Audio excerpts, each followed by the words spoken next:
right, sleepyheads, time to rise and shine. Here's how to wake up at 4:30 a.m. without feeling tired. Just 10 simple steps. You know what they say, the early bird catches the worm? But who wants to eat a worm? Blah! And besides, why is this proverbial worm only accessible in the morning? That is, why does this world seem to be designed exclusively for those who are able to get up fresh as a daisy in the early hours? Whether you're still in school or you work in an office, you're expected to not only wake up in the morning but also be productive and functional while the sun is still high in the sky. So, where does that leave the night owls? Should they try to conform or continue blissfully marching to the beat of their own late-night drum? Well, I have to tell you, unfortunately for those who burn the midnight oil, it looks like you're better off switching to a morning routine. I mean, the majority of the most successful people out there are known to get up way before the crack of dawn. How do they manage it? Well, they have a few secrets, and we're about to share them with you. But before you set your alarm to 4:30 a.m., you'll need another alarm to stay updated on the bright side of life. All you have to do is be subscribed to our channel and make sure you've rung that little bell to enable post notifications. There, now you won't miss any of the new informative videos we put out daily. Alright, so you want to start waking up early. The first thing you need to do is find out how much sleep you really need. Adults are advised to get from 5 to 9 hours of sleep a night, but 5 to 9 leaves a lot of wiggle room. That's why your job is to figure out exactly where you stand on that scale. How much sleep a person's body needs to function properly the following day is a totally individual thing. You'll need to experiment for a while to find out your perfect amount of sleep. And yes, it is possible to sleep too much, and it's no better than sleeping too little. Too much sleep can make you feel sluggish and drowsy throughout the whole day.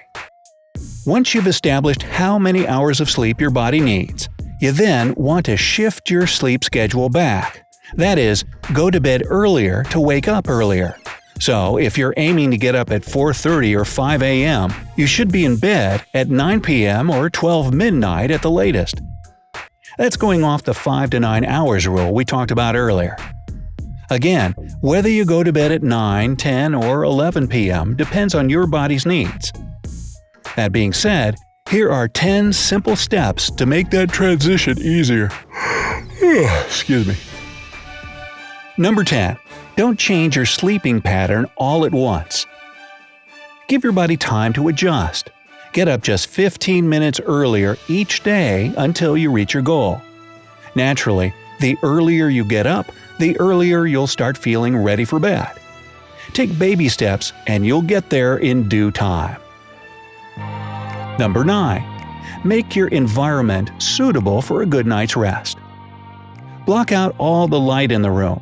That means your curtains shouldn't let in any light from the street. Also, switch off all electronic devices in the room. Avoid using any gadgets before bed since they overstimulate your brain. In order to wind down and relax, listen to some light music, take a warm bath, or read a book. And finally, make sure your room isn't too hot.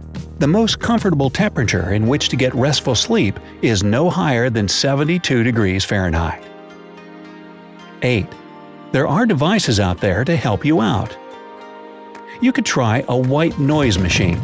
These things effectively block out background noises like sirens, traffic, loud neighbors, or your snoring dog. They do it by creating a special sound that helps you fall and stay asleep. If you're having trouble getting out of bed, try a light alarm clock. It's unique in that it first gradually turns on the light and only a bit later makes a sound. Unlike traditional alarm clocks, you're not jerked out of sleep by a sudden buzzing sound. Plus, you'll be less tempted to snooze. Speaking of which, number 7. Do not hit the snooze button. This is the worst thing you can do to sabotage an easy wake-up. Luckily for us snoozers, there are special apps specifically designed to combat this problem. Spin Cycle, for instance, makes you get out of bed and literally spin in circles. If you don't do it, your alarm will never switch off. Sleep Cycle Alarm Clock is another useful app. It monitors your sleep and wakes you up painlessly during the lightest stage. Or you can always count on the classics. After you set your alarm in the evening, put your phone or alarm clock somewhere out of reach. You can put it on the other side of the room, or get creative and put it in some hard-to-reach spot like under your dresser. This way, you'll be forced to get up and go turn it off. This should help you fight the urge to return to your cozy bed. Number 6.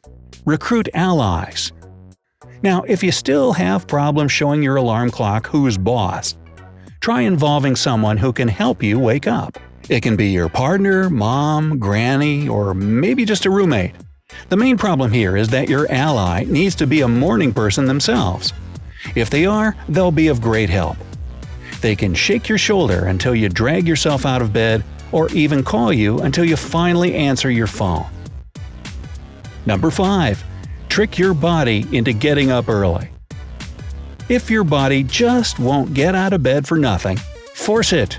Drink a full glass of water each evening before bed. When your alarm clock starts to ring, your awakening bladder will immediately inform you of its discomfort. And there you go. You're out of bed and heading to the bathroom. Might as well jump in the shower while you're there. Number 4. Give yourself a reason to get up. Sometimes you just need some external motivation. One way to do that is to schedule some important thing, like a job interview or a dentist appointment for an early morning. This will make you wake up on time. You can also invent some reward for yourself for getting out of bed. As you're lying there, getting ready to hit that snooze button, remind yourself that a steaming cup of coffee, a warm shower, or a delicious breakfast is right around the corner. Hey, whatever can motivate you to get up, think about it. Finally, try making a checklist of things you need to do right after you wake up. For example, you gotta make the bed, take a shower, do some morning exercises, gather your school or work things, feed your pet, and on and on. This is a surprisingly great tactic because all you want to do is tick off all those tiny boxes. It's kind of like a game or important quest you need to fulfill. Number 3. Avoid naps during the day.